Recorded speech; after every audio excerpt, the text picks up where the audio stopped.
எல்லாருக்கும் வணக்கம். எல்லோரும் நிறையா பேசிட்டாங்க, அதனால் கொஞ்சம் கம்மியாக பேசலான்னு நினைக்கிறேன்.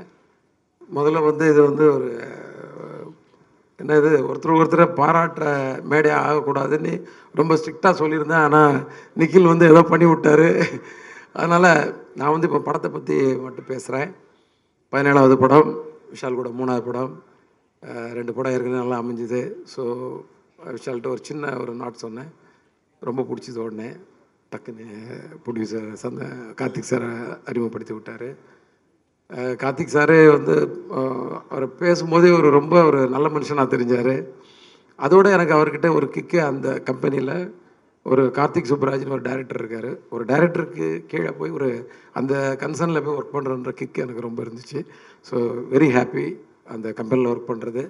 விஷால் கூட 3வது படம். ஸோ இந்த படம் எப்படி இருக்கணும்னு ஒரு ஐடியா பண்ணும்போது ஒரு கதை இருந்துச்சு. அந்த கதை ஒரு ஏற்கனவே அதில் ஒரு சேசியாக ஒரு கதையாக இருந்துச்சு. ரொம்ப ஒரு கதைக்குள்ளே அவுட்லைனே ஒரு ஸ்பீடாக இருந்துச்சு.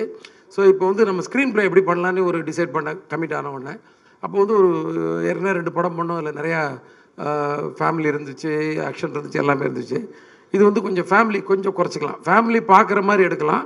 ஆனால் ஃபேமிலி நிறைய யூத் ஆடியன்ஸை உள்ளே கொண்டாடுற மாதிரி வரணுன்றதுக்காக ஒரு 60% ஆக்ஷன் அண்ட் 40% ஒரு எல்லோரும் பார்க்குற மாதிரி ஒரு விஷயங்கள், இந்த மாதிரி ஒரு ஐடியாவில் ஸ்க்ரீன் ப்ளே பண்ணேன். அந்த ஸ்க்ரீன் ப்ளே உண்மையிலே எனக்கு ஒரு திருப்தியாக எடுக்கும்போது அந்த திருப்தி இருந்துச்சு. விஷாலோடைய ஒரு பெரிய கான்ட்ரிபியூஷன், டைமிங்லேயும் சரி, அந்த வேலைகளையும் சரி, ஈடுபடுத்திக்கிட்டது, பர்ஃபார்மன்ஸ்லேயும் சரி. ஆக்ஷன் எப்போயுமே ஒரு நல்லா பண்ணுவார்னு தெரியும். ஆனால் அதில் ஒரு எமோஷ்னல் பர்ஃபார்மன்ஸ் உண்மையிலே கண் கலங்கிற மாதிரி ஒரு 2-3 இடம்.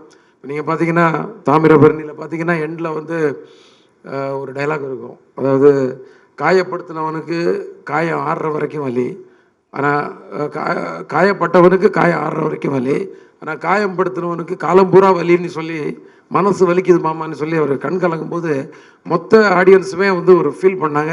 எனக்கு அது எப்போல்லாம் பார்த்தாலும் அடிக்கடி இந்த படம் டிவியில் ஓடிட்டுருக்கோம். ஸோ அந்த இடம் வரும்போது ரொம்ப ஃபீல் பண்ணும். ஸோ அதை மைண்டில் வச்சுக்கிட்டேன் எமோஷனல் ஏரியாவில். ஸோ ஏற்கனவே ஒரு எமோஷனலான ஒரு கதைக்குள்ளே நல்ல ஒரு 2-3 சீன் ஸ்ட்ராங்காக வச்சுன்னு சொல்லி பிளான் பண்ணி பண்ணோம். அதை அழகாக பர்ஃபார்ம் பண்ணி கொடுத்தீங்க, ரொம்ப நல்லா இருந்துச்சு. நான் ஒவ்வொருத்தரையாக சொல்ல போகிறது இல்லை, வெரி சாரி. என்னோடய ஆர்டிஸ்ட் எல்லாருமே நல்லா பண்ணியிருந்தாங்க. எல்லாருமே டெக்னீஷியன்ஸ் அத்தனை பேர் நல்லா பண்ணியிருந்தாங்க. டிஎஸ்பியாக இருக்கட்டும், சுகுமார் சாராக இருக்கட்டும், எல்லாருமே நல்லா பண்ணியிருந்தாங்க.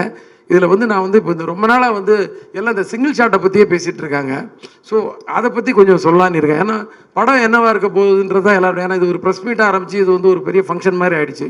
ஸோ இது ப்ரெஸ்ஸு மூலமாக நான் ஆடியன்ஸுக்கு சொல்கிற விஷயம் உங்களுக்காக ரொம்ப ஒரு மெனக்கடல் பண்ணி தான் இதை படத்தை மேக்கிங் பண்ணியிருக்கோம். இதில் 8 ஃபைட் அண்ட் சேசிங் எல்லாம் சேர்ந்து ஒரு 8 சீக்வன்ஸ் இருக்குது. அந்த 8 சீக்வன்ஸையும் 4 மாஸ்டர்ஸ் பண்ணியிருக்காங்க. அதில் ஒவ்வொருத்தருக்கும் ஒவ்வொரு மாதிரி ஃபைட்டை பிரித்து கொடுத்தோம். எல்லாருமே ரொம்ப சிறப்பாக பண்ணியிருக்காங்க. என்னோட ஒரே ஒரு இது என்னென்னா, அதாவது இது ஆடியன்ஸ் இந்த படம் பார்க்குறாங்க. இந்த ஃபைட் ஒருத்தருக்கு பிடிக்கலாம், பிடிக்காமல் இருக்கலாம், என்ன வேணாலும் இருக்கலாம். ஆனால் ஏன்டா வச்சாங்க நீ மட்டும் கேட்டவே கூடாது. ஏன்னா வேணும்னு வச்ச மாதிரி இருக்கக்கூடாது. ஏன்னா நான் ஆடியன்ஸை மதித்து ஸ்க்ரீன் ப்ளே பண்ணுற ஆள். நான் கொஞ்சம் யதார்த்தம் கொஞ்சம் மிஸ் ஆகலாம். ஃபைட்டு ஒரு 10 அடி போய் விழலாம். அப்போ கூட மாஸ்டர்கிட்ட சொல்லுவேன், மாஸ்டர் 10 அடி வேணாம், ஒரு 8 அடி வச்சுக்கோங்க, ஒரு 6 அடி ஆகிட்டு வேணாம், ஒரு 4 அடி ஆக்கிக்கோங்க. ஏன்னா நான் மிதிச்சா 2 அடி போய் விழுந்தானா, ஹீரோ மிதிச்சா ஒரு 6 அடி போட்டோம், 12 அடி வேணாம், இப்படிலாம் சொல்லுவேன் நான். ஸோ நான் ஆடியன்ஸை மதிக்கணும்னு நினைக்கிறாள். அப்புறம் நீங்களும் நிறைய கேள்வி என்னடா இன்னும் பறக்க விட்டுட்ருக்கீங்கன்னு சொல்லி கமெண்ட் அடிப்பீங்க. ஸோ அதெல்லாம் பார்க்குறாள். ஆனால் அதனால் நான் இதில் கொஞ்சம் யதார்த்தம் மிஸ் ஆகாமல் பண்ணியிருக்கேன். அதனால் நிச்சயமாக ஆடியன்ஸ் கண்டிப்பாக ஏன்டா அந்த ஃபைட் வச்சிங்கன்னு கேட்க மாட்டாங்க. நான் ஒவ்வொரு ஃபைட்லேயும் ஒவ்வொரு ஒரு கண்டென்ட் வச்சுருக்கோம். அதாவது தேவை. நம்ம வீட்டு முன்னாடி சும்மா சொல்கிறேன், ஒரு அடித்தடி யாரோ ஒருத்தர் சொல்கிறாங்க, என்ன பயங்கர ஆக்ஷனாக இருக்குது. நம்ம வீட்டு முன்னாடி ஒரு 10 பேர் நிற்கிறான் நம்மளை அடிக்கிறதுக்கு. நம்ம என்ன பண்ணுவோம்? கொஞ்ச நேரம் பொறுமையாக இருப்போம், போலீஸ் ஃபோன் பண்ணுவோம். எதுவும் வரல, அவங்க பூட்டை உடைக்க போகிறாங்கன்னா உள்ளேருந்து அருவாமனை, உலக்க, உரல் எல்லாத்தையும் எடுத்துக்கிட்டு நம்ம தயாராகி அடிப்போம். இந்த மாதிரி ஒரு மூடில் தான் அவர் படம் முழுதும் அட்டன் பண்ணியிருக்காரு. அதாவது ஒரு பிரச்சனை, அதை எப்படியாவது ஃபேஸ் பண்ணியே ஆகணுன்ற கோணத்தில் எல்லாம் விரட்டி அடிச்சிருக்காரு, துரத்தி வெட்டியிருக்காரு. கதற கதற போட்டு என்னென்னமோ பண்ணியிருக்கிறாரு எல்லாரையும் ஏன்னா அந்த மாதிரி படமே வந்து கதையை வந்து பரபரப்புன்னு நீங்கள் டீசரில் பார்த்துருப்பீங்களா, ஒரு சின்ன ஒரு பரபரப்பு இருந்துச்சு. ஆனால் அந்த பரபரப்பு படத்தில் இருந்துக்கிட்டே இருக்கும். ஆனால் நான் ஒரே ஒரு தப்பு மட்டும் பண்ணல, என்னென்னா ஃபாஸ்ட்டாக கட் பண்ணுறன்ற சொல்கிற ஒரு பிளேமிங் இருந்துச்சு. அது வந்து ஒரு 10 வருஷம் முன்னாடி எல்லாம் ரசித்தாங்க. இப்போ வந்து நான் கொஞ்சம் லோக்கலில் எல்லா ஏரியாலையும் போய் ஒரு டீ கடை வரைக்கும் போய், இல்லை ஒரு ஆட்டோ டிரைவர் வரைக்கும் போய் எல்லார்ட்டையும் வந்து ஒரு ஐடியாலாம் கேட்பேன் நான், எப்படி இருந்துச்சு, என்ன மைனஸு. ஏன்னா நம்ம ஓடின படம் ஓடாத படம் எல்லாமே எடுத்திருக்கோம். ஸோ ஓடாத படத்தில் இல்லை ஏதோ ஒரு விஷயம் எப்படி பிடிக்குதா பிடிக்கலாங்கும் போது, அதை ஃபாஸ்ட்டாக கட் பண்ணுறீங்க சார், அது வந்து இப்போ கொஞ்சம் எங்களுக்கு இன்ட்ரெஸ்ட்டாக இல்லை அப்படிங்கும்போது, சரி அப்போ எப்படி படத்தை ஃபாஸ்ட் பண்ணும்போது இந்த ஸ்க்ரீன் ப்ளே வந்து ஃபாஸ்ட் பண்ணிட்டேன். செம்ம பேஸில் இருக்கும் ஸ்க்ரீன் ப்ளே. அதில் ஒரு முக்கியமான சீக்வன்ஸ் தான் இந்த சிங்கிள் ஷாட் ஃபைட்டு. அதை பற்றி தேவி சார் தான் அதுக்கு முதல் ரசிகன்னு நினைக்கிறேன். ஏன்னா முதல்ல வந்து எடிட்டர் பார்த்து கட் பண்ணி அவர்கிட்ட தான் ஃபஸ்ட்டு காட்டினேன். பார்த்தோன்னே அவர் வந்து ரொம்ப மெஸ்மரைஸ் ஆகிட்டார். சரி அப்போ நம்ம ஏதோ கொஞ்சம் வேலை செஞ்சுருக்கோம் போல இருக்குன்னு. என்னென்னா இந்த சிங்கிள் ஷாட் வந்து எதுக்காக எடுத்தேன்னா வேணும்னு எடுக்கலை, கண்டிப்பாக சிங்கிள் ஷாட்டில் எடுக்கணும்னு முதல்லலாம் தோணலை. அந்த ஸ்க்ரீன் ப்ளே பண்ணி ஒவ்வொரு ஃபைட்டும் ஒவ்வொரு மாதிரி எடுத்துகிட்டு வரணும்போது, இது வந்து ஒரு சீன் ஒன்று ஆரம்பித்து அந்த சீன் வந்து அப்படியே ஃபைட்டாக கன்வெர்ட் ஆகி அந்த ஃபைட்டு சேசிங்காக மாறி அதில் 3 வண்டி பிளாஸ்ட் ஆகி 4வது வண்டி துரத்திட்டு வரும்போது இந்த ஹீரோவும் ஹீரோயின் போகிற அந்த வண்டி வந்து ஒரு ஃபாரஸ்ட்குள்ளே போய் அது வந்து டிஸப்பியர் ஆகும்போது அந்த கடைசியாக துரத்திட்டு வந்த வண்டி கூட அந்த ஃப்ரேமில் போயிட்டுருக்கணும்.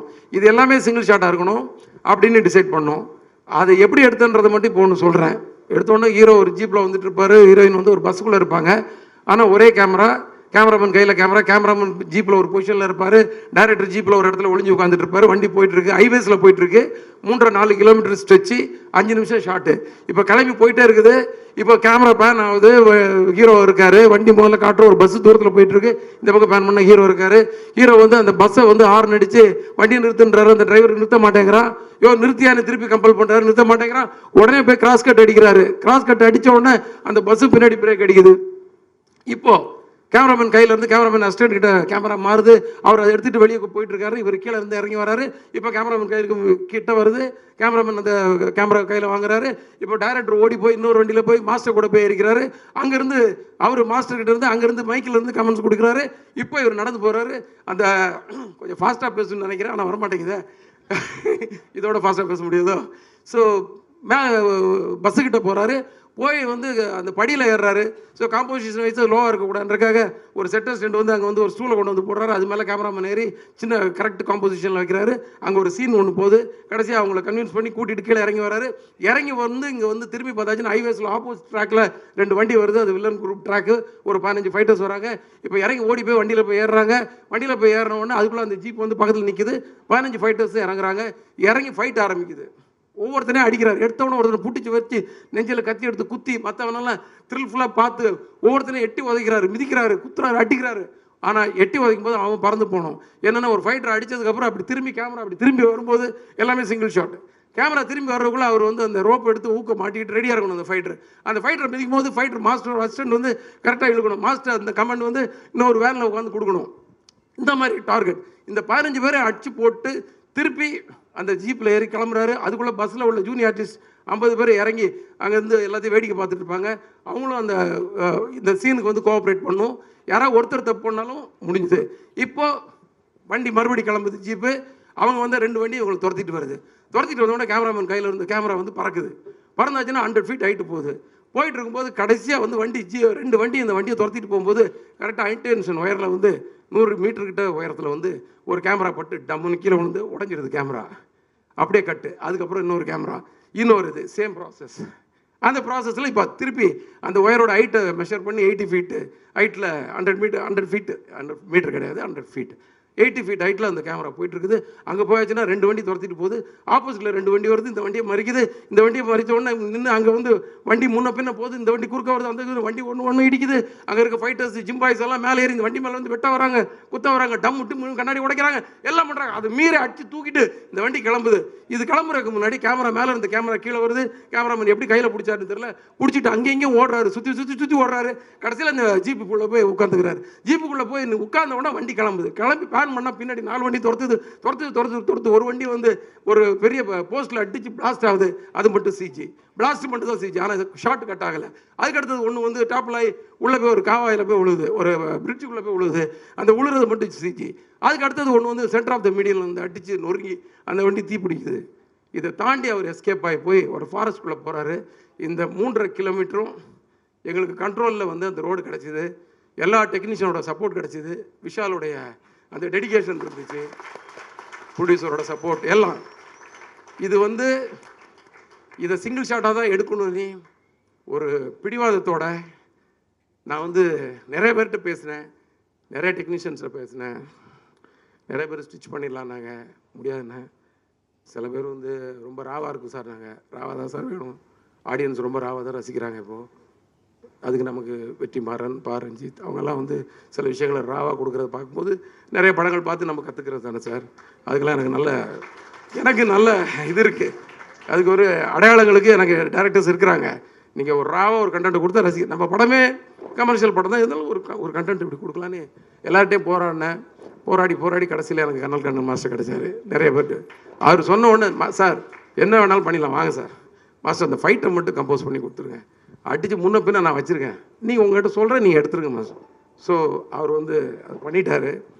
ஸோ மனவலியோடு தான் அந்த வேலைக்கே போனேன் நான். ஏன்னா இது முடிஞ்சிருமா முடியாதான்னு சொல்லி திருப்பதியில் அது ஷூட் பண்ணோம்.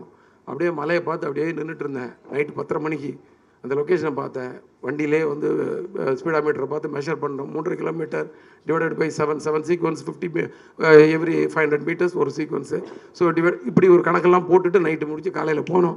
விஷால் வந்தார், கடகடன்னு பிளான் பண்ணோம். ஒரு நாள் ஃபுல்லாக ரிஹர்சல். 2வது நாள் மத்தியானம் 3 மணிக்கு ஒரு டேக்கு, 5 மணிக்கு அடுத்த டேக்கில் வந்து ஓகே ஆகிடுச்சு. ஸோ ஓகே ஆனதுக்கப்புறம் தான் வந்து அந்த மன வலியும் அந்த பெயினும் வந்து போச்சு. ஏன்னா நம்ம நினச்சதை சாதிச்சிட்டோம் அப்படின்ற மாதிரி. ஸோ இதை நான் எதுக்கு இவ்வளோ டீட்டெயிலாக சொன்ன, கொஞ்சம் டைம் கூட நிறைய எடுத்துருப்பேன்னா, இந்த மாதிரி ஒரு விஷயம் இல்லை, படத்தில் எல்லா விஷயத்துலேயும் ஆடியன்ஸை மதித்து நாங்கள் நிறையா வேலைகள் செஞ்சுருக்கோம்.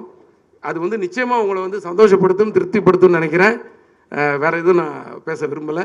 நீங்கள் படத்தை பாருங்கள், ப்ரெஸ் வந்து சப்போர்ட் பண்ணுங்கள்.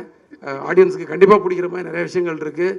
ஒரு சின்ன பெயினோடு வருவீங்க, கண்டிப்பாக வலி, ஒரு எமோஷனலாக வெளில வருவீங்க படம் பார்த்துட்டு. நம்பிக்கை இருக்குது. நன்றி. தெலுங்குல நீங்க தான் ரிலீஸ் பண்றீங்க sir. So please can we have some? Good evening all. I'm very happy for part of this movie. I'm going to release in Telugu, and we plan to equal to Tamil Telugu also. We more than 500 theaters we are planning in big release, and so this movie last 2 months I chasing and I take this movie. I know this movie is going to big hit, and it's very happy. Vishal sir, very very thank you. And Devi sir, I love your music. Thank you sir, thank you. எல்லாருக்கும் வணக்கம். இந்த AV பார்க்கும்போது ரொம்ப சந்தோஷமாக இருக்குது. ஏன்னா ஆரம்ப காலம் லொலு சபாலேருந்து ஸ்டார்ட் பண்ணோம், நம்ம அட்மாஸ்பியர்லேருந்து ஆரம்பித்து இன்றைக்கி இவ்வளோ படங்கள், இவ்வளோ ஏவி, அதுவும் ஹரிசார் படத்தில் அவரோட ஃபங்க்ஷனில் என்னோட ஏவி வர்றது நான் ரொம்ப சந்தோஷமாக நினைக்கிறேன். ரொம்ப நன்றி சார். என்ன பேசுன்னு தெரியல, இருந்தாலும் 4 வார்த்தை பேசிடுறேன்.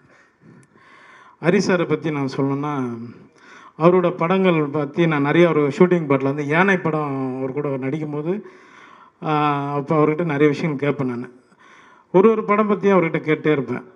சார் இந்த படம் 6 சாமி, அப்புறம் நிறைய படம் சிங்கம், இந்த படத்தை பற்றிலாம் நான் கேட்டு வந்துகிட்டே இருப்பேன். இது எப்படி சார் பண்ணீங்க, ஒவ்வொரு படத்துக்கும் ஒவ்வொரு டெவலப்மெண்ட்டாக தான் இருக்கும். அப்போ அவர்கிட்ட நான் கேட்டேன், சார் இப்போ லாஸ்ட்டாக நம்ம இதுவெல்லாம் வந்திருக்கிறோம், ரத்தனம் படம் எல்லாம் வந்திருக்கோம், எப்படி சார் அப்படின்னு. அதுக்கு ஒரே வார்த்தை சொன்னார், யோகி எப்போவுமே உழைப்பு தாண்டா இங்கே ஜெயிக்கும் அப்படின்னாரு. சார் அது சினிமாவில் நீங்கள் இவ்வளோ வருஷம் இல்லை சார், இன்னும் பல ஆண்டுகள் நல்லா இருக்கணும், நிறைய படங்கள் நீங்கள் பண்ணிகிட்டே இருக்கணும் சார், எங்களை மாதிரி ஆட்களெல்லாம் நீங்கள் உருவாகிட்டே இருக்கணும் சார். ரொம்ப நன்றி. அடுத்து விஷால் சார், ரொம்ப வருஷமாக பட்டத்து யானை படத்துலேருந்து அவரோட நான் ட்ராவல் பண்ணிகிட்ருக்கேன். அன்னையிலேருந்து இன்னை வரைக்குமே மாறாமல் ஒரு ஹீரோ யாருன்னா அவர் தான் நான் பார்த்துட்ருக்கேன். விஷால் சாருக்கு நான் ரொம்ப நன்றி தெரிவிச்சுக்கிறேன். தேவிஸ்ரீ பிரசாத் சார், ஒரு அவார்ட் ஃபங்க்ஷனில் வந்து அவர் வந்து ஒரு அவார்டு கொடுக்க வர்றாரு எனக்கு ஹைதராபாத்தில். அப்போ வந்து அவார்டு கொடுத்துட்டு கம்னு போயிடலாம், ஆனால் அங்கே வந்து அத்தனை ஸ்டேட் மக்கள் இருக்கும்போது எல்லாரும் முன்னாடியும் வந்து மண்டேலா படத்தை வந்து அவர் ப்ரொமோட் பண்ணார். என்ன சொன்னார்னா, இந்த படத்தை எல்லாரும் பாருங்கள், அவ்வளோ நல்லா பண்ணியிருக்காருன்னு. அதுக்கு நான் ரொம்ப நன்றி தெரிவிச்சுக்கிறேன் சார். தினேஷ் மாஸ்டர் அவர் எனக்கு ஒரு அண்ணன் மாதிரி.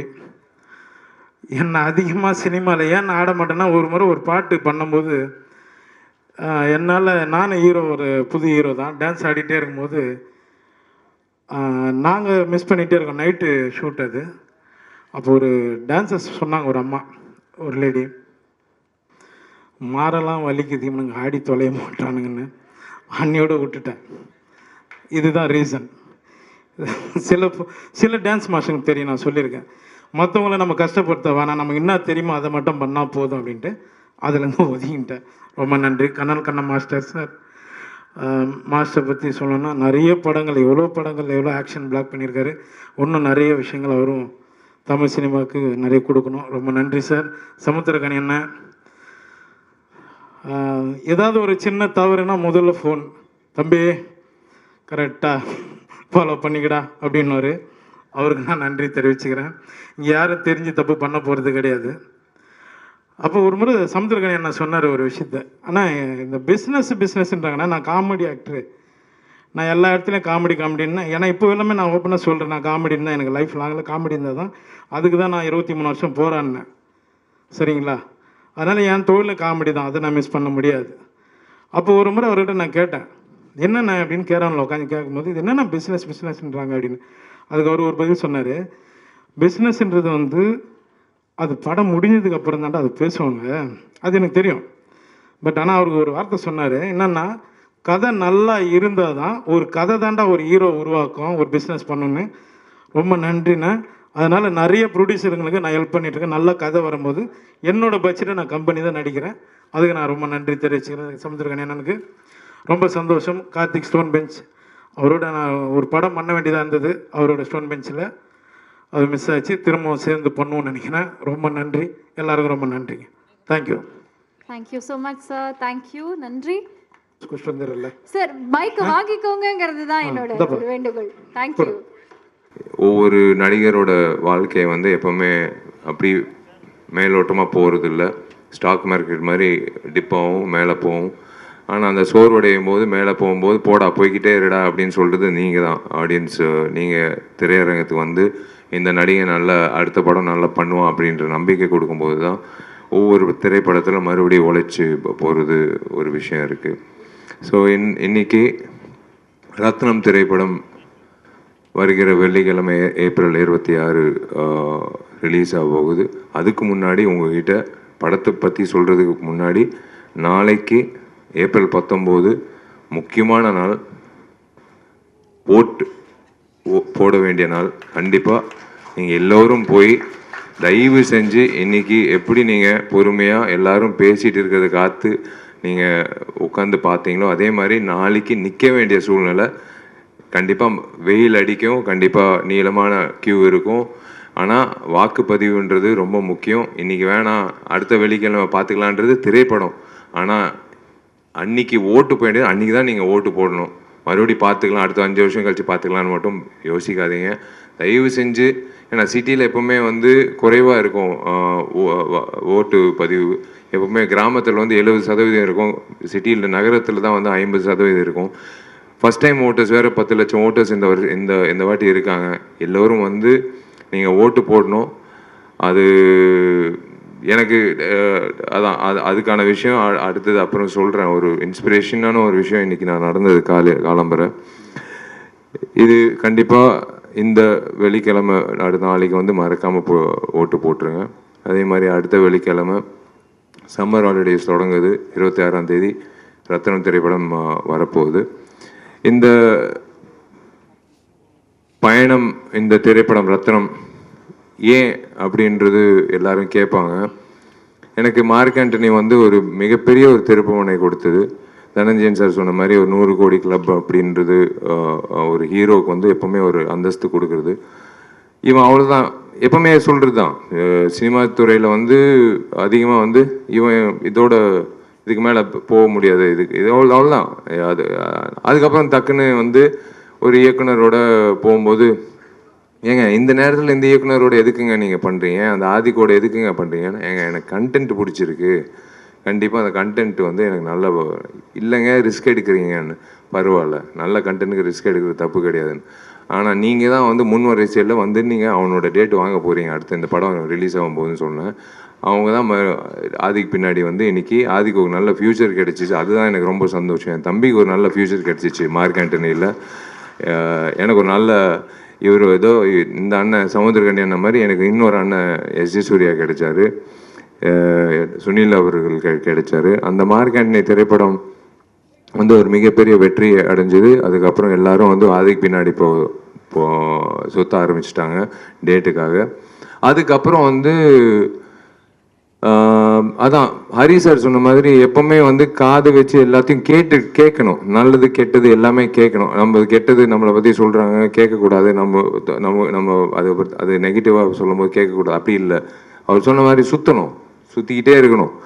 நம்மளை பற்றி என்ன சொல்கிறாங்க, நம்ம ஏதாவது திருத்திக்கணுமா, இப்போ இருக்க நடிகர்கள் என்னென்ன பண்ணிட்டு இருக்காங்க அப்படின்றது ஒரு பக்கம். பட் ஒரு விஷயம் வந்து எனக்கு வீட்லேயே ஒரு பெரிய ஒரு இம்சை. எங்கள் அம்மா ஒரு மிக தீவிரமான ஒரு ஹரி சாரோட ரசிகர். இது வந்து நாங்கள் எப்போவுமே இது என்னமோ தெரியல, 8 வருஷம் கழிச்சு ஒவ்வொரு வாட்டி நாங்கள் சேர்ந்து வரோம். தாமிரபரணி, அதுக்கப்புறம் பூஜை, அதுக்கப்புறம் இப்போ ரத்னம். ஒவ்வொரு வாட்டி நான் ஒரு படப்பிடிப்பு போயிட்டு இருக்கும்போது 2 கேரக்டர் இருக்காங்க எங்கள் வீட்டில். ஒன்று எங்கள் அப்பா, ஃபஸ்ட்டு படத்துலேருந்து இப்போ வரைக்கும் ஏதாவது என் பேர் வந்துருச்சுன்னா முதல்ல வந்து பேப்பர் கட்டிங் வந்து காலம்பரை கீழே இறங்கி வந்து உட்காரும் போது அவர் ஒரு பேப்பர் கட்டிங் கட் பண்ணிட்டு இருப்பார். என்னன்னா என் பேர் வந்திருக்கு, தினத்தந்தி, மாலை மலர், ஏதோ ஒரு பேப்பரில் என் பேர் வந்திருக்கு. அது வந்து விஷால் நடிக்கும் செல்லமே, விஷால் கலக்கும் சண்டைக்கோழி, விஷால் வந்து இந்த படத்தை தோல்வி அடைஞ்சார், அதெல்லாம் வந்து பேப்பர் கட்டிங்னா பரவாயில்ல. இந்த கேரக்டர் எங்கள் நயனா எப்படின்னா, விஷால் பேர் வந்தால் போதும், ஒரு நாள் திடீர்னு கீழே இறங்கி வந்து அவர் சின்சியராக பேப்பர் கட் பண்ணிட்டு இருக்காரு. என்ன பண்ணிட்டு இருக்கீங்கன்னா, இல்லை உனக்கும் பிரியாமணிக்கும் காதல்னு வருது, இது ஏன்ப்பா கட் பண்ணுறீங்கன்னா, இல்லை உன் பேர் வந்திருக்கு அவ்வளோதான், அது போதும் எனக்கு அப்படின்னு கட் பண்ணி இருக்கிற ஒரு கேரக்டர். அப்படி ஒரு கேரக்டர் இருக்காரு. 2வது கேரக்டர் வந்து எங்கள் அம்மா. ஒவ்வொரு திரைப்படத்துக்கு நான் படப்பிடி போகும்போது, டே இங்கிட்டு வா, நீ எப்போ ஹரியோட படம் பண்ண போகிற அப்படின்னு கேட்பாங்க. இல்லைம்மா அது நேரம் வரும்போது கண்டிப்பாக அமையும். சும்மா நான் வந்து டிவிலே பார்த்துட்டு இருக்க முடியாது. இப்போ சீக்கிரமாக வந்து ஹரியோட எனக்கு ஹரியோட நீ இப்போ படம் பண்ணணும்னு. அம்மா டைம் வரும்போது கண்டிப்பாக நான் நடக்கும்மா, டெஃபினட்டாக நடக்கும்னு ஒவ்வொரு வாட்டி இப்போ சொல்லிகிட்டே இருப்பாங்க. ஸோ இந்த நேரத்தில் மார்க் ஆண்டனி முடிஞ்சு இப்போது சுற்றி கேட்கும்போது எல்லாரும் சொன்ன விஷயம் வந்து, சார் வந்து பழைய விஷால் பார்க்குற மாதிரி ஒரு சண்டைக்கோழி, திமிரு, தாமிரபரணி விஷால் பார்க்கணும் மாதிரி இருக்குது அப்படின்னு சொன்னோன்னே எனக்கு என்னமோ தெரில. இதுக்கு உண்மையிலே மனசார எப்பவுமே ஃபில்டர் கிடையாது, உங்கள் எல்லோருக்கும் தெரியும். இந்த திரைப்படத்துக்கு முக்கியமான காரணம் வந்து மினி ஸ்டுடியோஸ் வினோத் தான். வினோத் வந்து சொன்னாப்புல, சார் நீங்கள் ஹரி சாரோட மறுபடி படம் பண்ணணும், நீங்கள் பண்ணோம் சார் அப்படின்னாப்புல. Correct, okay. நான் நேராக ஹரி சார் ஃபோன் அடித்தேன். சார் நம்ம 2 பேரும் சேர்ந்து படம் பண்ணலாமா சார்? ரொம்ப சந்தோஷப்பட்டார். ஏன்னா எனக்கு அண்ணன் மாதிரி தான், நான் எப்போவுமே என்னோட பெரிய அண்ணன் மாதிரி தான் நான் வந்து ஹரி சார் பார்த்தது உண்டு பர்சனலாக. எப்போவுமே ஒரு பெரிய அண்ணன்கிட்ட எப்படி நடந்துக்கிறது, அவங்க வீட்டில் கூட என்னை அப்படி தான் பார்ப்பாங்க, அவங்க வீட்டு பிள்ளை மாதிரி தான் பார்ப்பாங்க. நான் ஹரி சார் கிட்ட சொல்லும் போது ரொம்ப சந்தோஷம், பண்ணலாம் விஷயம்னா அங்கிட்டே இருங்க சார், நான் வரேன் உங்கள் ஆஃபீஸ்க்கு, அலுவலகத்துக்கு வரேன், நம்ம படம் பண்ணலாம் சார்னு சொல்லும்போது சார் ஒரு லைன் சொன்னார். லைன் சொல்லும்போது ஒரு விஷயம் எப்போவுமேங்க ஒரு நடிகருக்கு, ஒரு புதுமுக இயக்குனருக்கு கதை சொல்லும்போது அது நல்லா இருக்குது நல்லா இல்லைன்றது டக்குன்னு சொல்லிடலாம். ஒரு பெரிய இயக்குனர் 3ஆம் முறை வரும்போது, அது 2 முறை அதுவும் பெரிய வெற்றி உங்களால் கிடைச்சதுனால 3ஆம் முறை வரும்போது சார் என்ன வச்சிருப்பார் அப்படின்னு ஒரு தயக்கத்தில் இருப்போம் டெஃபினட்டாக, எப்படி பண்ணியிருப்பாருன்னு. ஆனால் எனக்கு ஒரு தேவி சொன்ன மாதிரி, எல்லாரும் சொன்ன மாதிரி, சுகுமார் சொன்ன மாதிரி, சமுத்திரகனியன் சொன்ன மாதிரி, எல்லாரும் அது எதிர்பார்க்காத ஒரு ட்விஸ்ட், ஒரு விஷயம் வச்சிருந்தாரு திரைக்கதையில். ஒரு 30 நிமிஷம் கழிச்சு நான் சத்தியமாக எதிர்பார்க்கல. அது கேட்ட உடனே வந்து எனக்கு டக்குன்னு ஹரி சார் சொன்னேன், சார் இது டெஃபினட்டாக வந்து நான் எனக்கு பெரிய சந்தோஷம். கரெக்டான டைமில் நான் உங்ககிட்ட வந்துட்டேன். இது வேற ஒரு ஹீரோ பண்ணியிருந்தா கண்டிப்பாக நான் வருத்தப்பட்டிருப்பேன். எனக்கு கண்டிப்பாக அது பண்ணிடலாம் சார், கரெக்டாக பண்ணிடலாம் சார் அப்படின்னு சொல்லிட்டு கரெக்டாக கார்த்திக் ஸ்டோன் பெஞ்சுக்கு ஒரு படம் பண்ணலாம் பிரதர் அப்படின்னு அதுக்கு முன்னாடி நாங்கள் பேசிகிட்டு இருந்தோம். கரெக்டாக வந்து இல்லை கார்த்திக் இந்த படம் பண்ணிடலாம் அப்படின்னு சொல்லி அமைஞ்சுது. இதுதான் ஒரு நானும் ஹரி சார் பயணம் தொடங்கணும். இதுக்கு ஒரு நல்ல ஒரு பிளாட்ஃபார்ம் வேணும். ஏன்னா இப்படி நின்று பேசிகிட்டு இருக்கும்போது நம்ம என்னதான் நினைச்சாலும் ஒரு நல்ல ஒரு பிளாட்ஃபார்ம்ன்றது ஒரு நல்ல ஒரு தயாரிப்பாளர் தேவை. அப்படி வந்து எனக்கு ஒரு நல்ல தயாரிப்பாளர் வந்து கார்த்திக்கு கிடைச்சாப்புல.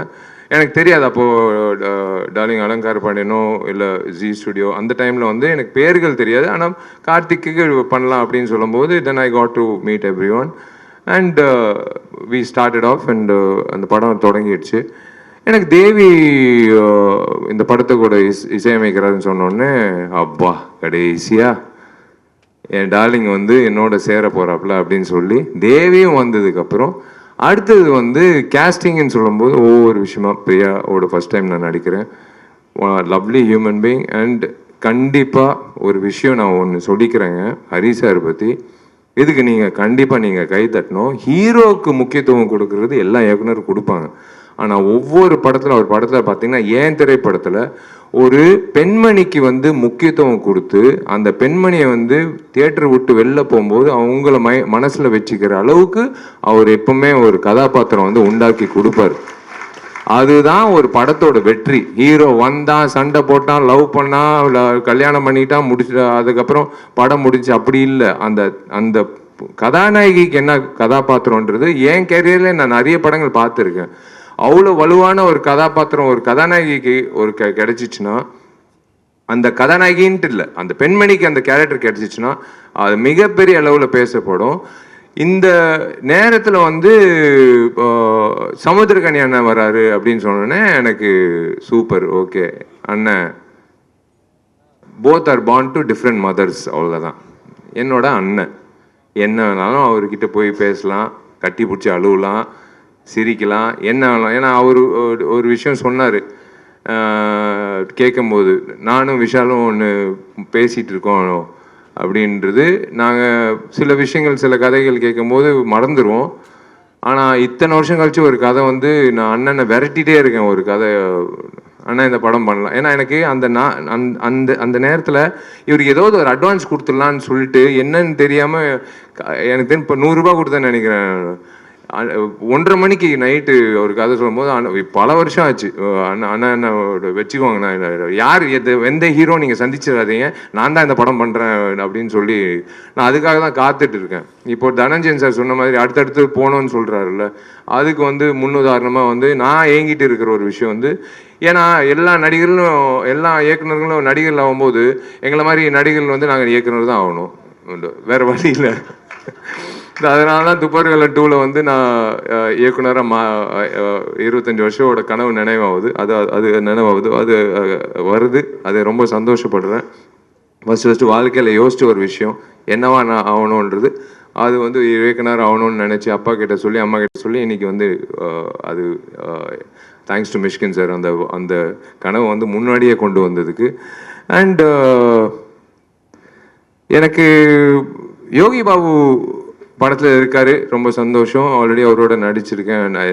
அவரோட இருக்கிற ஒரு விஷயம் எனக்கு என்னென்னா, ஐ லவ் பாசிட்டிவ் பீப்புள். எனக்கு ரொம்ப பிடிச்ச விஷயம் என்னென்னா, அவரோட ஒய்ஃப் வந்து என் தங்கச்சி மாதிரி தான். நான் வீட்டுக்கு போகும்போது நான் எப்போவுமே சொல்லுவேன், நான் வீட்டுக்கு வரேன் டார்லிங், சாப்பிட்றதுக்கு வரேன். எப்போ வீட்டுக்கு போனாலும் அங்கிட்டு கொஞ்சம் நேரம் உட்காந்துட்டு போகலான்னு தோணும். என்னமோ தெரில, ஒரு நிம்மதியான ஒரு இடத்துல, கோயிலில் தான் அப்படி தோணும். ஒரு நிம்மதியான ஒரு இடத்துல ஒரு உறவினர் வீட்டில் உட்காந்துட்டு போகிற மாதிரி இருக்கும். அந்த யோகி பாபு வீட்டுக்கு போகும்போதெல்லாம் யோகி பாபு கிட்ட அதாவது சினிமா தாண்டி வந்து நிறைய நட்புகள் வந்து நீண்ட நாட்கள் போய்கிட்டே இருக்கும். எங்கிட்ட இருந்தாலும் அவர் எப்படி இருக்காரு, அவர் என்ன பண்ணிட்டு இருக்காரு, அவர் நல்லா இருக்காரா அப்படின்னு நினைக்கிற நான், எனக்கு தெரியும் கண்டிப்பாக அவர் எப்பவுமே நினைச்சிட்டு இருக்கிற ஒரு நபர். அந்த மாதிரி எல்லாரும் வரும்போது எனக்கு சுகுமார் டிஓபி அப்படின்னு வரும்போது உண்மையிலே சிவபரிகாரம்லாம் நாங்கள் 2 பேர் சந்திக்கும் போது அன்னைக்கு நான் தொடர்ந்த நட்பு. இன்னைக்கு வந்து மாமேன்னு 2 பேர் பேசிக்கிறது அதுதான். என் வாட்ஸ்அப்பில் நாங்கள் 2 பேர் சொன்னதே கிடையாது. Sukumar has done a fabulous job. அதான் சொன்னேன்ல, ஒரு ஹரி வந்து பிறக்கும் போதே அவங்க அப்பா அம்மா வந்து அவருக்கு ஹரின்னு பேர் வச்சாங்க. ஏன்னா அவர் ஹரியாக வந்து கண்டிப்பாக வந்து வாழ்க்கையில் வந்து முன்னேற்றம், ஹரின்றது முன்னேற்றம் தான். அந்த முன்னேற்றத்துக்கான உழைப்புன்றது முக்கியம். அதுதான் ஹரி சார். சாதாரணமாக மூணு படங்கள், 3வது படம் வெற்றி கூட்டணி அப்படியெல்லாம் அதெல்லாம் அப்படி எடுத்து வச்சிடலாங்க. ஆனால் இவரோட நான் வேலை செய்யும்போது எனக்கு ஒரு விஷயம் வந்து, நான் என் வாழ்க்கையை நான் ஓப்பனாக சொல்கிறேன். இந்த திரைப்படத்தில் என்னோட வாழ்க்கையோட போக்கு வந்து நான் மாற்றிக்கிட்டு, இப்படி தான் இருக்கணும் என் வாழ்க்கை, இப்படி தான் நான் வந்து வாழணும், இப்படி வாழ்ந்தால் தான் நான் நீண்ட நாட்கள் நான் போக முடியும் அப்படின்ட்டு இவரோட எனர்ஜி, இவரோட விஷயங்கள். விஷால் நாளைக்கு காலைல 7 மணிக்கு ஷார்ட் வைக்கணும். நோ ப்ராப்ளம் சார், 5 மணி கூட வச்சுக்கலாம் சார், நான் வரேன். அது என்னமோ தெரியல, அவருக்காக நான் வரணும்னு, அவருக்காக நான் உழைக்கணும், அவருக்காக நான் ஏதோ எனக்கு காசு கார்த்திக் கொடுத்தாப்புல அதுக்காக அப்படியெல்லாம் இல்லை. ஹரி சார் சொன்னால் கரெக்டாக இருக்கும். ஹரி சார் சொன்னால் உழைப்புக்கு ஏற்ற மாதிரி பலன் உண்டு அப்படின்னு எனக்கு தெரியும். அவர் தம் கட்டி சொன்னார்ல 5 நிமிஷம் காட்சி, உண்மையிலே வியந்து பார்த்தேங்க. சத்தியமாக ஒரு கேமரா வந்து ஒரு ஃபில்மாக இருந்ததுன்னா கண்டிப்பாக வந்து எடுத்திருக்க முடியாது. டிஜிட்டலாக இருக்கிறதுனால hats off to Hari sir's vision. நான் இந்த படத்தில் வந்து நான் சொன்னேன், சார் நான் இயக்க போகிறேன்னு நினைக்கிறேன். இந்த திரைப்படத்துக்கு அப்புறம் உங்களோட நான் உதவி இயக்குனராக நான் வேலை செய்ய போகிறேன் சார், நீங்கள் கண்டுக்காதீங்க சார், நான் அப்படியே பார்த்துக்கிட்டே இருக்கேன். I want to see how he is executing that சொன்னார். ஆனால் எப்படி எக்ஸிக்யூட் பண்ண போகிறாரு, சுகுமாரும் எப்படி எக்ஸிக்யூட் பண்ண போகிறாரு அப்படின்னு சொல்லும்போது எனக்கு சார் சொன்னார், 5 நிமிஷம் காட்சி விஷால், இந்த மாதிரி ஒரு காட்சி ஒரே ஷாட்டுன்னு ஸ்டிச் பண்ண போகிறோமா சார் அப்படின்னு நானும் கேட்டேன். இல்லை விஷால், 5 நிமிஷம் நம்ம ரிஹர்சல் பண்ணலாம், 2-3 நாள் கூட ரிஹர்சல் பண்ணலாம், ஆனால் ஒரே ஷார்ட்டில் எடுக்கிறோன்னு. பிளடி சேலஞ்சுங்க. இவருக்கு தேவையே கிடையாது அந்த மாதிரி பண்ணணும். கேட்டுக்கிட்டு பண்ணுறாரு பாருங்களேன், அதுதான் வந்து அவரோட வெற்றிக்கு. முதல்ல இந்த படத்தோட வெற்றி வந்து இயக்குனர்கிட்ட தான் வரணும். இயக்குனர் வெற்றி அடைஞ்சாதான் வந்து எங்களை மாதிரி நடிகர்கள் வந்து உங்கள் முன்னாடி வந்து நாங்கள் சொல்ல வேண்டிய விஷயங்கள் வந்து கரெக்டாக சொல்ல முடியும். அவரோட பாதையில் போயிட்டோம். அது எக்ஸிக்யூட்டட் பை டிஓபி சுகுமார். எப்படி, அதாவது ஒரு பறக்கிற கேமரா வந்து பிடிச்சா அந்த ஒரு ஆட்டம் வரும், அந்த ஆட்டம் வரக்கூடாது, தெரிஞ்சிடும் பிடிச்சிட்டாரு கேமராமேன்ட்டு.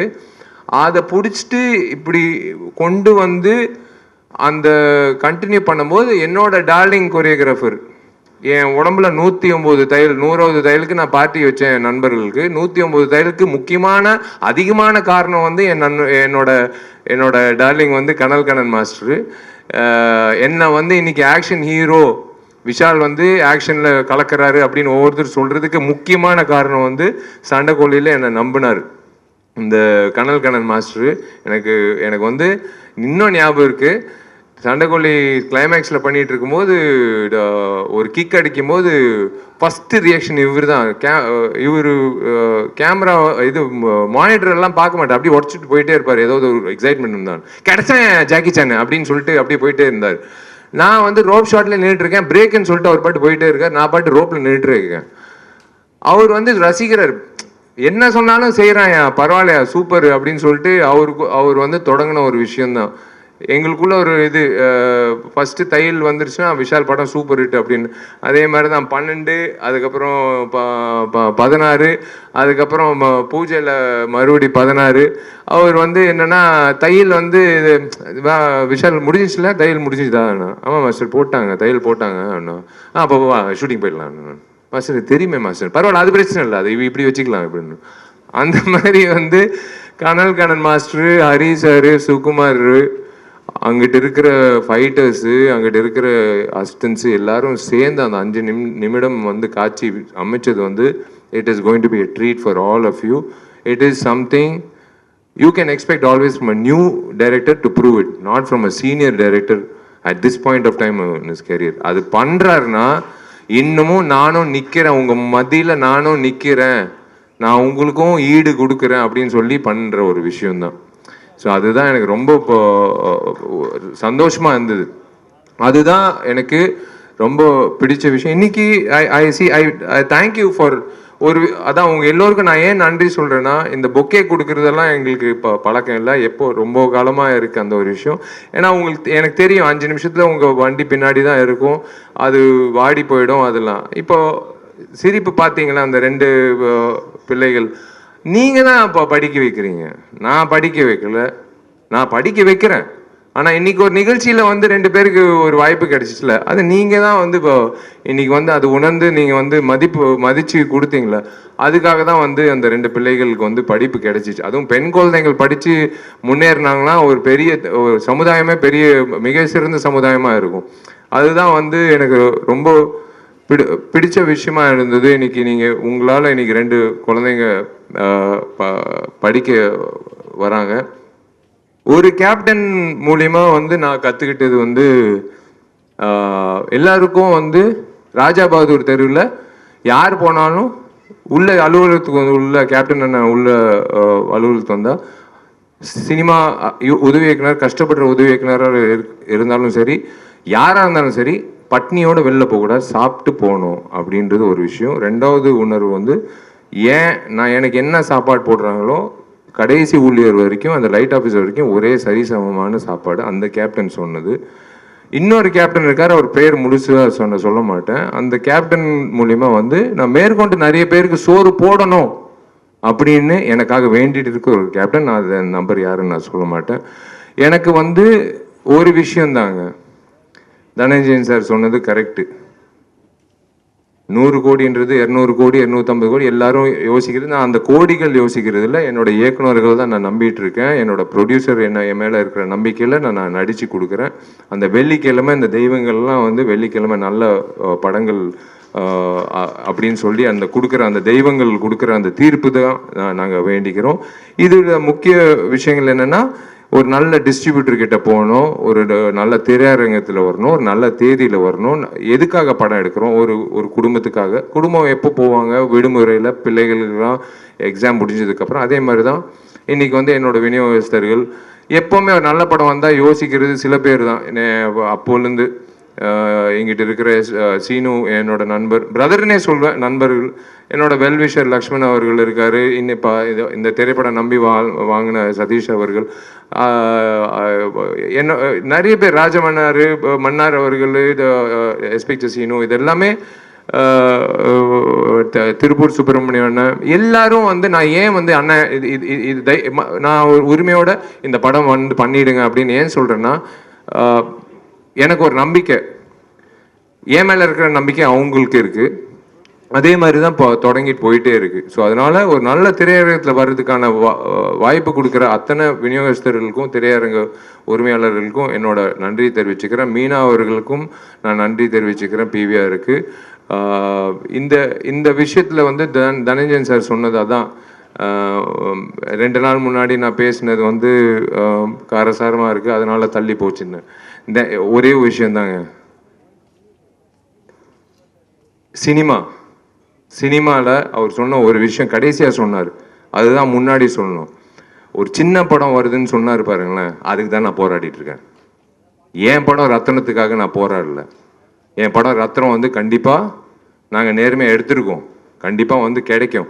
பெரிய படங்களுக்கு எப்போவுமே வந்து ஒரு இடம் இருக்குது. கண்டிப்பாக வந்து நாங்கள் போராடுறது வந்து அந்த ஒவ்வொரு வருஷமும் காத்துக்கிட்டு இருக்காங்க பாருங்களேன், சின்ன படங்கள் வந்து தியேட்டரில் வந்து அவங்களுக்கும் ஒரு வாய்ப்பு கிடைக்கணும் இல்லைங்க, கஷ்டப்படுறாங்க இல்லைங்க.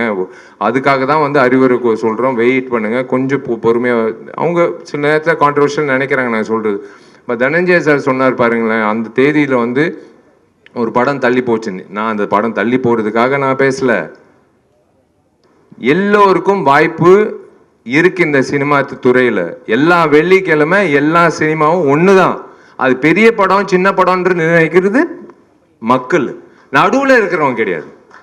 நடுவில் இருக்கிறவங்க யாருக்குமே அந்த உரிமை கிடையாது. சின்ன திரைப்படங்கள் வாழணும். அவரோட திரைப்படம் 150 இல்லை 300 ஸ்கிரீன் கூட கொடுக்கணும். ஏன்னா அந்த படம் நல்லா இருந்தால் கண்டிப்பாக அது வந்து 500 ஸ்கிரீன் கூட வரும், அது தப்பே கிடையாது. நம்ம ஒரு வட்டத்துக்குள்ள நம்ம போகக்கூடாது. நம்ம ஒரு விஷயத்துக்காக பயந்து யாருமே சினிமாவை வந்து cannot own சினிமாஸ் ஃபார் எவ்ரி1. நான் தான் அது கற்றுக்கிட்ட ஒரு விஷயம். அதனால தான் வந்து நான் ஒரு விஷயத்த வந்து என் ஆதாயத்தை நான் கொட்டிக்கிட்டேன். ஏன்னா நான் உழைச்சிருக்கேங்க, நான் உழைச்சிருக்கேன். நான் வந்து என் தயாரிப்பாளர் வந்து வட்டி கட்டுறாரு. நான் திரும்பவும் சொல்கிறேன், என் தயாரிப்பாளர் முகத்தை நான் பார்க்கணும். ஒவ்வொரு வாட்டி நான் பார்க்கும்போது அந்த தயாரிப்பாளர் ஜெயிக்கணுன்றதுக்காக தான் நாங்கள்லாம் உழைக்கிறோம். அந்த தயாரிப்பாளர் ஜெயிச்சாதான் மேற்கொண்டு இன்னொரு தயாரிப்பாளர் கதிரேசன் சார் எத்தனை வருஷமா வெயிட் பண்ணிட்டு இருக்காரு எனக்காக திரைப்படம் அவரோட நான் பயணிக்கணும். நானும் ஆசைப்படுறேன், அவரும் ஆசைப்படுறோம். கரெக்டான திரைப்படம், கரெக்டான ஒரு இயக்குனர்ன்றது எல்லா இயக்குனர்களும் எல்லா தயாரிப்பாளர்களும் யோசிக்கிற விஷயம் அது ஒன்று தான். அதுக்காக தான் நான் இந்த படம் வந்து தள்ளி போகிறதுக்கெல்லாம் இல்லை, அப்படியெல்லாம் நான் எதுவும் பேசல. இருக்கிற உண்மையை வந்து எனக்கு தெரியலங்க. எங்கள் அப்பா அம்மா கற்றுக் கொடுத்த விஷயங்க எனக்கு தெரியாது. ஃபில்டர்லாம் கிடையாது. எங்கள் வீட்டில் தண்ணி உள்ளே வந்துருச்சுன்னா, எங்கள் அம்மா அழுதுச்சுன்னா நான் கண்டிப்பாக நான் சொல்லுவேன். அண்ணா நகர்லேயே தண்ணி வந்துருச்சுன்னா அப்போ உங்கள் வீட்டில் வந்து தண்ணி வரும்ல, அதுக்கு தான் நான் வந்து நான் சொன்னேன். நான் சும்மா வந்து என்னோட எமோஷன் வந்து ப்ரமோஷனுக்காக நான் பயன்படுத்துறது கிடையாது. சத்தியமாக நான் சொல்கிறேன், என்னோட எமோஷன் வந்து நான் சத்தியமாக நான் ஒரு சராசரி மனிதனா, நான் ஒரு வாக்காளராக இந்த நாட்டு குடிமகனா நான் வந்து நான் பதிவு பண்ணுறேன், அவ்வளோதான். அது சில நேரத்தில் சில பேர் கோவப்படுவாங்க, கோவப்படுங்க. ஆனால் நான் சொல்கிறது உண்மைதான். நிறைய பேர் சொல்லுவாங்க அது உண்மைதான். அதுக்காக தான் நான் சொல்கிறேன். அரசியல் இருந்ததே தனஞ்சய் சார் சொன்ன மாதிரி கேட்டது நான் சொன்னது. நான் இப்பவும் சொல்கிறேன், 26 வந்து நான் வரக்கூடாது நான் வேண்டிக்கிறேன். நீங்க பூர்த்தி செஞ்சிருங்க. நல்ல விஷயங்கள் நீங்க செஞ்சிட்டீங்கன்னா எங்களை மாதிரி ஆட்கள் ஏங்க அரசியல்வாதிகள் நடிகர்களா மாறும்போது நடிகர்கள் ஏங்க அரசியல்வாதியா மாறக்கூடாது? அதுதான் நான் சொல்றேன். நீங்க நல்லது செஞ்சிட்டீங்கன்னா நாங்க எதுக்குங்க இன்னொரு கொடியை வச்சுக்கிட்டு நாங்க வந்து ஆட்டிக்கிட்டு இருக்கணும்? நல்லது செய்யறதுக்கு வந்து என்ஜிஓ வந்து யாருக்காவது வேவ் லென்த் மிஸ் ஆகுதா? எல்லா என்ஜிஓ வந்து ஒரே உணர்வு தான், எல்லாருக்கும் நல்லது செய்யணுன்றது. ஆனால் ஏன் கட்சிகள் மட்டும் வந்து வெவ்வேறு மேனிஃபெஸ்டோ வெவ்வேறு? அப்படி இல்லை, எல்லாருக்கும் என்ன ஒரு குறிக்கோள், நல்லது செய்யணும்னு. நான் வந்து ஹரி சார் படத்தில் நடிக்கும்போது விளாத்தி குளத்தில் வந்து நான் போய் எனக்கு அந்த நேரத்தில் அந்த வாய்ப்பு கிடைச்சிச்சு, கடவுள் கொடுத்த வாய்ப்பு. அந்த நேரத்தில் அந்த இடத்துல குடிநீருங்க, சாதாரண குடிநீர். இப்போ டேப் ஓப்பன் பண்ணி பல் தேய்க்கும் போது கூட எனக்கு பயமா இருக்கு. அது மூடி அது கரெக்டாக பயன்படுத்தணும், அந்த தண்ணியை இப்போ வேஸ்ட் பண்ணக்கூடாது. ஏன்னா அந்த கிராமத்தில் பார்த்த ஒரு விஷயம் தான். அதுதான் வந்து நாங்கள் வந்து ஆதங்கங்கள்லாம் நாங்கள் சொல்றது. இன்னைக்கு கூட காலையில் வந்து 7 மணி ஃப்ளைட்டில் நான் போயிருந்தா ஒரு அபூர்வமான ஒரு விஷயம் நான் பார்த்துருக்க முடியாது. 12 மணிக்கு ஃப்ளைட்டில் போனதுனால தான் ஒரு அபூர்வமான ஒரு விஷயம் நடந்தது. அது ஒரு நல்ல ஒரு மனிதர் சந்திக்கிறதுக்கான ஒரு வாய்ப்பு கிடைச்சது. அவங்க பேர் அபூர்வா தான். அவங்களும் வந்து நல்லது செய்யணும் அப்படின்னு சொல்லிட்டு பேசும்போது எனக்கு ஒரு விஷயம் தோணுச்சு. கடவுளாக பார்த்து கொடுத்த ஒரு சந்தர்ப்பம். இந்த பெண்மணியை வந்து பார்க்கறது, நம்ம உழைக்கிறோம்னு சொல்லிட்டு இருக்கோமே, அதை தாண்டி ஒருத்தர் அவங்களோட உழைப்பு சொல்லும் போது நம்ம இனிமேல் சொல்லக்கூடாது நம்மளோட உழைப்பை பற்றி அப்படின்னு நினைக்கிற ஒரு விஷயம் வந்து கடவுளாக பார்த்து என்னை வந்து போகிற போக்கில் வந்து எல்லாரையும் சந்திக்கிறதுக்கு ஒரு வாய்ப்பு கிடைக்குது. அதுக்கு தான் நான் சொல்கிறேன். ஸோ எனக்கு வந்து நல்ல சம்பளம் வந்து கார்த்திக் கொடுத்துருக்காரு. நான் அதில் வந்து நல்லது செய்கிறேன். உங்களுக்கே தெரியும், அரசியலுக்கு வந்தால் ஒரு எம்எல்ஏக்கு என்ன மாதம் கிடைக்குது, ஒரு எம்எல்ஏக்கு வந்து 12 மாதத்தில் எப்படி, கண்டிப்பாக கம்மியாக தான் கிடைக்கும். கண்டிப்பாக வந்து எல்லாத்தையும் இழந்து தான் போகணும். எல்லாமே தெரியும் சார். I know definitely. அதுக்குள்ளே நீங்கள் உங்கள் விஷயத்த நீங்கள் பண்ணிட்டீங்கன்னா நாங்கள் வந்து இதே மாதிரி ரத்தனத்தை மாதிரி இன்னும் பெரிய ரத்தனங்களாக கொடுத்துக்கிட்டே இருப்போம். உங்களை சந்தோஷப்படுத்துவோம். அவங்கவுங்க வேலை அவங்கவுங்க பண்ணணும் அப்படின்றது உங்கள் கையில் தான் இருக்குது. அதுதான் நான் சொல்லுவேன். என் கையில் இருக்கிறது ஒரே ஒரு விஷயந்தான். இது வந்து கண்டிப்பாக நான் நாளைக்கு ஓட்டு போட்டுருவேன். அந்த மாதிரி நீங்களும் ஓட்டு போட்டுருங்க. இந்த இடத்துல வந்து ரொம்ப ரொம்ப நன்றி. எல்லாருக்கும் நான் ஒரு விஷயம் நான் சொல்கிறேன். எல்லாரும் சொல்கிறது வாங்க திரையரங்கு வந்து இப்போ படம் பாருங்கன்னு. ஆனால் கண்டிப்பாக நான் உங்களை மறுபடியும் இந்த வருஷம் கடைசியில் மறுபடியும் இன்னொரு திரைப்படத்தில் நான் ப்ரமோஷனில் வந்து உங்களை தைரியமாக நான் சந்திப்பேன். மார்க் ஆண்டனி சொன்னது நடக்கலைன்னா நான் இன்னைக்கு வந்து இந்த ஃபங்க்ஷனே வந்து அட்டென்ட் பண்ணியிருக்க மாட்டேன். ஏன்னா தைரியமாக என்னால் இப்போ உங்களை சந்திக்க முடியாது. சொன்ன விஷயங்கள் மார்க் ஆண்டனி இருந்ததுனால தான் நீங்கள் வந்து 100 கோடிக்கு நீங்கள் கொண்டு வந்து சேர்த்துட்டீங்க. அதனால தான் இன்றைக்கும் நான் சொல்கிறேன், ஹரி சார் உழைப்பு, விஷால் இல்லை, அதெல்லாம் ஓகே. ஹரி என்ற இயக்குனரோட உழைப்புல நாங்கெல்லாம் வந்து அந்த யூனிவர்ஸ், ஹீஸ் எ யூனிவர்ஸ். அந்த யூனிவர்ஸ்ல நாங்கெல்லாம் ஒரு பிளானட்ஸா வந்து நாங்கள் வந்து கரெக்டான அலைன்மெண்ட்ல வந்து உங்களுக்கு ஒரு கேலக்சியான ஒரு பயங்கரமான ஒரு என்டர்டெயின்மெண்ட் வேல்யூ ஏப்ரல் 26 உங்களுக்காக காத்துட்டு இருக்கு. ரொம்ப ரொம்ப நன்றி. நீங்கள் தேங்க்யூ சப்னா, தேங்க்யூ. இந்த சட்டை மாத்துற விஷயம் வந்து கண்டிப்பாக வந்து என்னால் முடியாது. என்னால் ஒரு இன்டர்வியூலேயே வந்து அத்தனை சட்டை வந்து மாற்றணும்னு சொல்லிட்டு நின்றுட்டுருப்பாப்புல காஸ்டமர். முடியாதுங்க. ஒரே சட்டை தான், ஆனால் ஓயாமல் சட்டை ஆனால் சூப்பராக இது எங்கிட்டு வாங்குறாருன்னு மட்டும் நான் கேட்கணுங்க. ஏன்னா அதுதான் நான் ஃபஸ்ட்டு கேட்கணும். என்னோட டார்லிங் நிக்கிலுக்கு வந்து நான் நன்றி தெரிவிச்சுக்கிறேன். Is been there since long time with me. அதை பார்த்தீங்களா 3வது சட்டை. இப்போ அதுக்குள்ளே நீங்கள் வந்து ப்ரெஸ் மீட் முடியறதுக்குள்ளே 4வது சட்டை. இல்லை காஸ்டியூம் வந்து நானும் ஹீரோயின் மாற்றணும்னு அவசியம் கிடையாது, இவரே மாற்றிடுவாருன்னு. ஸோ இந்த நேரத்தில் வந்து I would like to say one thing. எனக்கு நீங்கள் சொன்னது கரெக்ட் தான். First song Rajasundaram master song காதலிக்க மாசே இல்லைன்றது பயந்து நின்னேன். நல்ல வேலை எப்படியோ முடிச்சிட்டேன். அதுக்கப்புறம் வந்து ஏதோ இவர் உக்காந்துருக்காரு டார்லிங் தினேஷ் மாஸ்டர். அது எப்படி சொல்கிறதுன்னு தெரில. இந்த நட்பு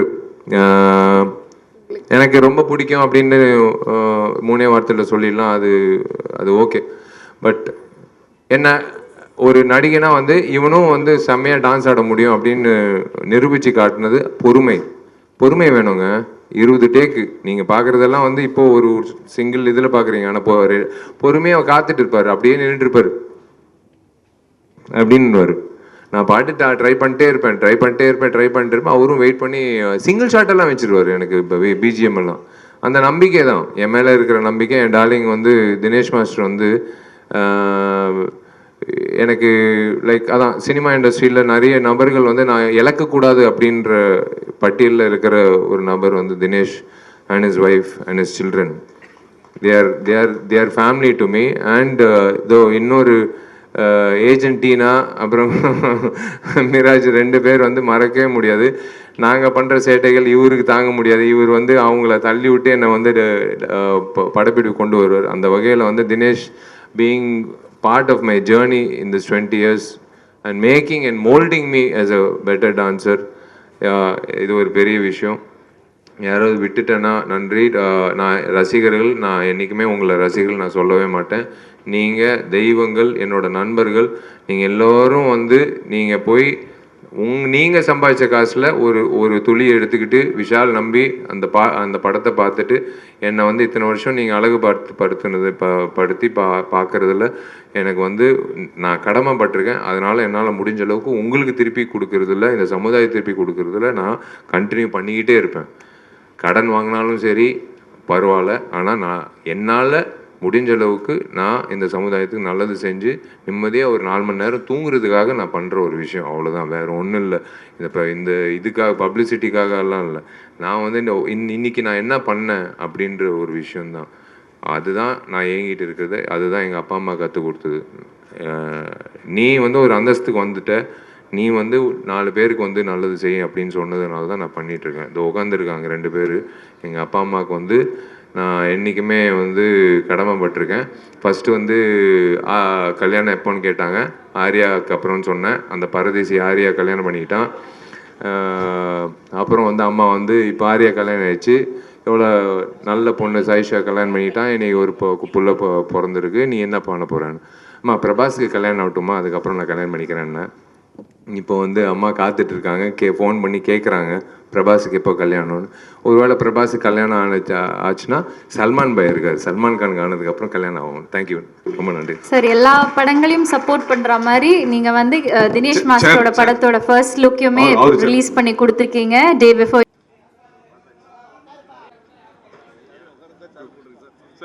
அலங்கர் பண்ணி